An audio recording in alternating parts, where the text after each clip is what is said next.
Imaginen por un momento un barco que llevaba en su nombre la palabra almas, navegando por aguas traicioneras en una noche donde el destino ya había decidido escribir una de las tragedias marítimas más olvidadas de la historia.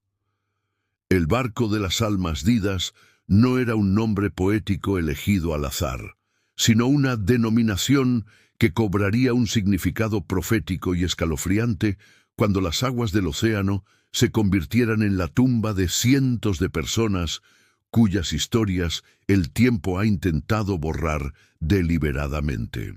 Esta no es solo la historia de un naufragio más, es el relato de una tragedia que las autoridades, los medios de comunicación y hasta los historiadores han preferido mantener en las sombras, como si hablar de ella fuera despertar fantasmas que es mejor dejar descansar en el fondo del mar. El año era 1891 y el mundo vivía una época de grandes migraciones y transformaciones sociales. Europa expulsaba a sus pobres, sus perseguidos y sus desesperanzados hacia las promesas de América, mientras que las compañías navieras veían en este éxodo humano una oportunidad de negocio extraordinaria. El barco de las almas didas era una de esas embarcaciones que se especializaba en transportar lo que las clases altas consideraban carga humana de segunda categoría. Inmigrantes irlandeses escapando de la hambruna, judíos huyendo de los pogromos en Europa del Este, familias italianas buscando una nueva vida y una mezcla heterogénea de personas que compartían una sola característica común: la desesperación por alcanzar una vida mejor al otro lado del Atlántico. La embarcación había sido construida originalmente como un carguero de granos, pero la demanda de transporte de pasajeros había llevado a sus propietarios a realizar una conversión rápida y económica. Los compartimentos que antes albergaban trigo y cebada fueron divididos con tabiques de madera barata para crear lo que eufemísticamente llamaban camarotes de tercera clase. En realidad, eran espacios claustrofóbicos donde las familias se hacinaban en condiciones que hoy consideraríamos inhumanas. No había ventilación adecuada. Los servicios sanitarios eran prácticamente inexistentes y la comida consistía en raciones mínimas de pan duro y agua que a menudo estaba contaminada. El capitán Erasmus Blackwood era un hombre curtido por décadas en el mar, pero también corrompido por la codicia y la indiferencia hacia la vida humana. Los registros que sobrevivieron al naufragio revelan que había aceptado transportar casi el doble de pasajeros de los que la embarcación podía albergar de manera segura. Los documentos oficiales hablaban de 847 pasajeros registrados, pero los testimonios de los pocos supervivientes sugieren que el número real superaba las 1.200 personas. Esta sobrecarga no era accidental. Era una práctica sistemática que maximizaba las ganancias a costa de la seguridad. Cada pasajero adicional representaba dinero extra en los bolsillos de los armadores, mientras que las vidas humanas se convertían en meras cifras en un libro de contabilidad. La travesía había comenzado en el puerto de Cork, Irlanda, en una mañana gris de octubre. Las familias subían a bordo cargando sus pocas pertenencias en sacos de arpillera y baúles desvencijados. Los niños lloraban, las madres susurraban oraciones en idiomas diversos, y los hombres miraban hacia el horizonte con una mezcla de esperanza y terror. Entre los pasajeros se encontraba la familia O'Sullivan, Patrick, su esposa Bridget y sus 4 hijos pequeños, que habían vendido su pequeña parcela de tierra para pagar el pasaje. También viajaba el rabino Mordecai Goldstein con un grupo de familias judías de Polonia, huyendo de la violencia antisemita que azotaba Europa del Este. Había artesanos italianos, campesinos alemanes y hasta algunos criminales menores que veían en América una oportunidad de comenzar de nuevo. Durante los primeros días de navegación, Las condiciones ya eran deplorables.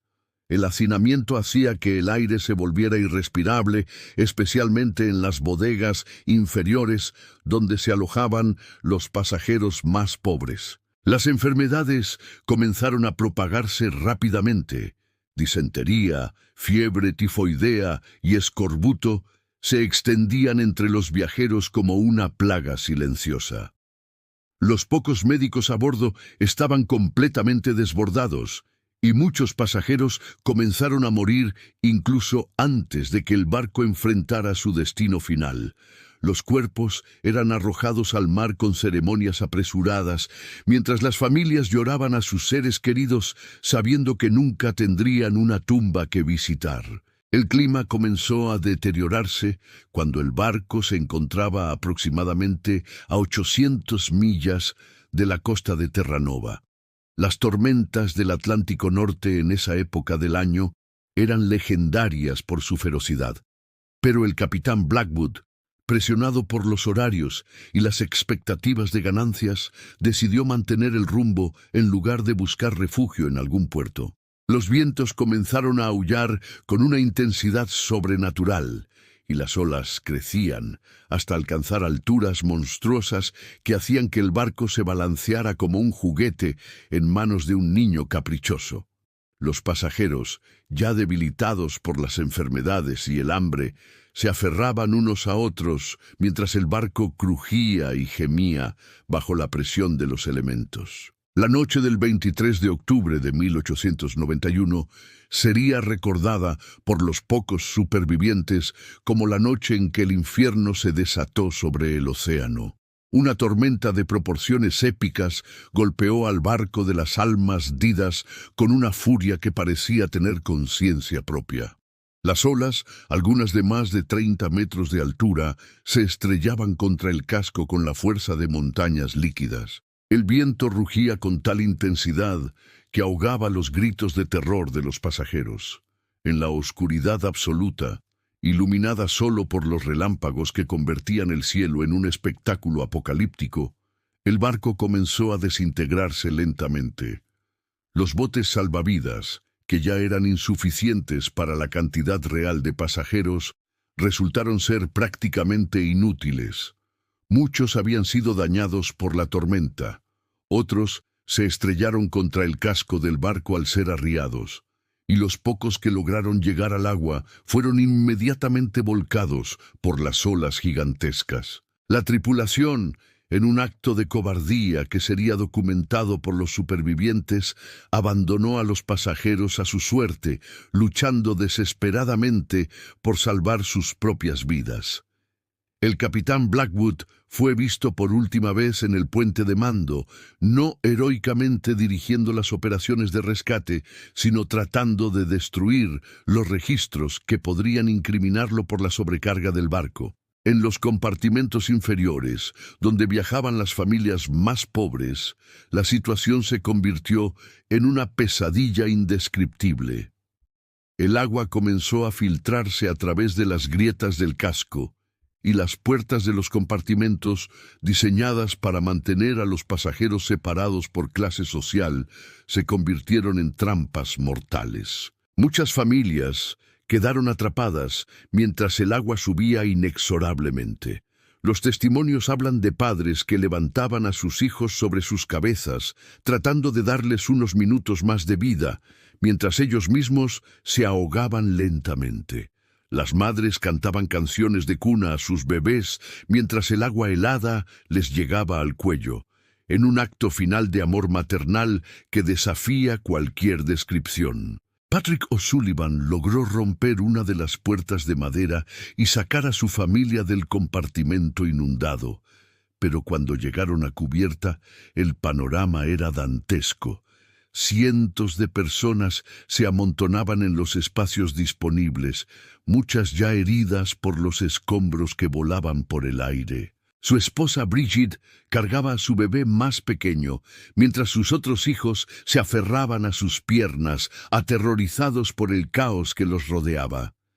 En ese momento, una ola particularmente violenta golpeó el barco, y Patrick vio con horror cómo su familia era arrastrada por el agua. Fue la última vez que los vio con vida.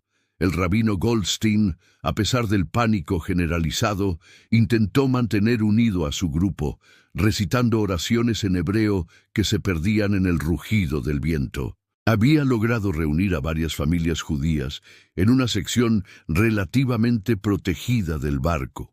Pero cuando el casco comenzó a partirse por la mitad, comprendió que no había escape posible. Los testimonios indican que pasó sus últimos momentos consolando a los niños, contándoles historias de la tierra prometida, mientras el barco se hundía lentamente en las profundidades del Atlántico. La tragedia se agravó por la respuesta inadecuada de las autoridades marítimas. Los sistemas de comunicación de la época eran primitivos y pasaron varios días antes de que se diera la alarma sobre la desaparición del barco. Cuando finalmente se organizaron las operaciones de búsqueda, las posibilidades de encontrar supervivientes eran prácticamente nulas. Los pocos botes salvavidas que habían logrado mantenerse a flote fueron encontrados días después. Algunos vacíos, otros con cadáveres congelados de personas que habían sobrevivido al naufragio solo para morir de hipotermia en las aguas heladas del Atlántico Norte. De las más de 1.200 personas que se estima viajaban en el barco de las Almas-Didas, solo 23 sobrevivieron. Estos supervivientes fueron rescatados por un barco pesquero canadiense 3 días después del naufragio, en un estado de shock tan severo que muchos no pudieron proporcionar testimonios coherentes durante semanas. Sus relatos, cuando finalmente pudieron hablar, pintaban un cuadro de horror que las autoridades prefirieron mantener en silencio. La compañía naviera, enfrentando demandas millonarias y un escándalo que podría arruinar toda la industria del transporte de inmigrantes, utilizó su influencia política y económica para minimizar la cobertura mediática del desastre. Los periódicos de la época, muchos de ellos financiados por las mismas élites que poseían las compañías navieras, publicaron versiones edulcoradas de la tragedia. Hablaban de un accidente marítimo que había cobrado algunas vidas, pero evitaban mencionar la sobrecarga criminal del barco, las condiciones inhumanas de transporte o el número real de víctimas. Los inmigrantes, después de todo, no eran considerados ciudadanos de primera clase, y sus muertes no generaban la misma indignación pública que habría causado la pérdida de pasajeros de clase alta. La investigación oficial fue una farsa desde el principio. Los investigadores, muchos de ellos con conexiones financieras con la industria naviera, concluyeron que el naufragio había sido causado exclusivamente por las condiciones climáticas extremas, eximiendo de toda responsabilidad a la compañía y al capitán. Los registros de pasajeros fueron perdidos convenientemente, haciendo imposible determinar el número exacto de víctimas. Los testimonios de los supervivientes fueron desestimados como relatos confusos de personas traumatizadas, y muchos de estos testigos fueron posteriormente intimidados o sobornados para que mantuvieran silencio. Esta conspiración de silencio se extendió durante décadas. Los historiadores marítimos, cuando mencionaban el incidente, lo hacían de manera superficial, como una nota al pie en la historia de la inmigración atlántica. Las familias de las víctimas, muchas de ellas ya marginadas por su condición de inmigrantes pobres, no tenían los recursos ni la influencia necesaria para exigir justicia o mantener viva la memoria de sus seres queridos.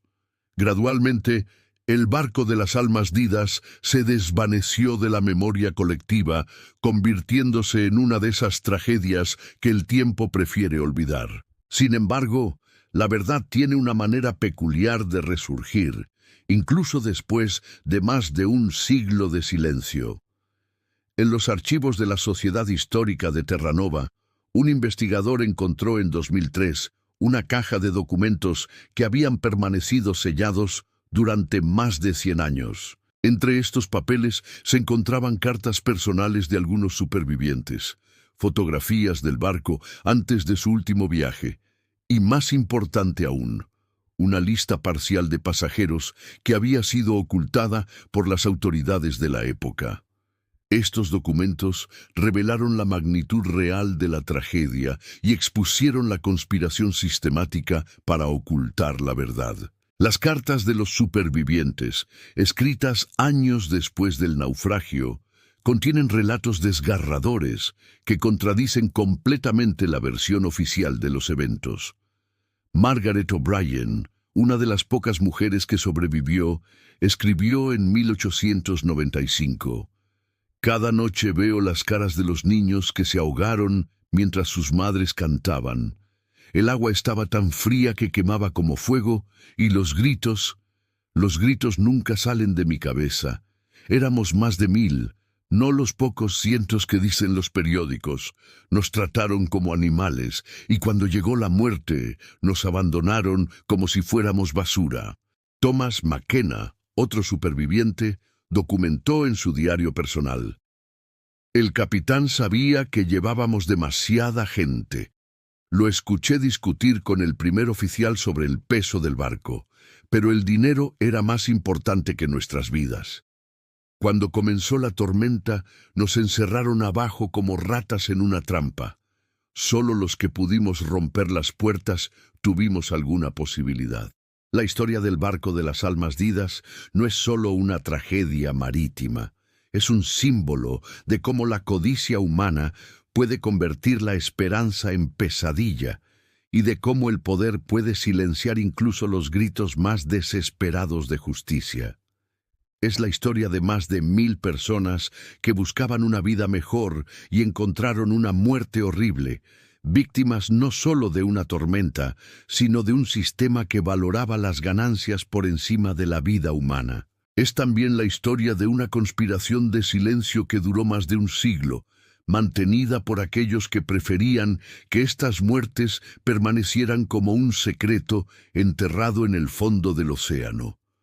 Hoy, cuando hablamos de tragedias marítimas, recordamos el Titanic, el Lusitania o el Andrea Doria.